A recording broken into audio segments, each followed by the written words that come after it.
আমি কদিনের জন্যে বাইরে যাচ্ছি, তো সেই জন্যে আমি কি কি বানিয়ে দিয়ে যাচ্ছি একবার বাড়িতে আপনাদেরকে দেখাতে চাই। তো প্রথমেই এখানে আমি নিরামিষটা দেখিয়ে নিই। নিরামিষটার মধ্যে আছে, এটা হচ্ছে নিরামিষ ঘুগনি।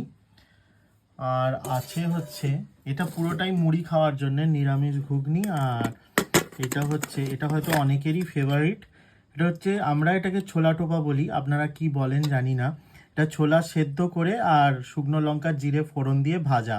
আমিষে কি কি আছে দেখুন। প্রথমেই এটা আমিষ ঘুগনি, যেটা আমিষ ঘুগনি।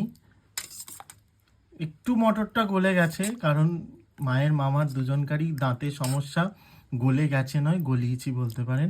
সেই জন্য এটা হচ্ছে আমিষ ঘুগনি।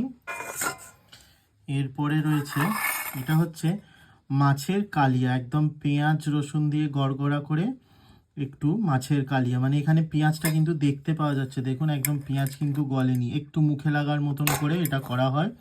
এটা আমাদের বাড়িতে খুব চলে, এটা খেতে ভালোবাসে, সেই জন্যে। এই হচ্ছে মাছের কালিয়া। এখানেই শেষ নয়, আরও আছে। এখানে মাছ ভেজে রেখে যাচ্ছি, যদি খেতে ইচ্ছা করে কারোর, তো মাছ ভাজা একটু খেতে পারবে। আর এর সাথে, এখানেও যদিও শেষ নয়, এর সাথে মাছের যে মুড়ো বা লেজা, এগুলো দিয়ে একটা আলু দিয়ে মাছের ঝোল করেছি।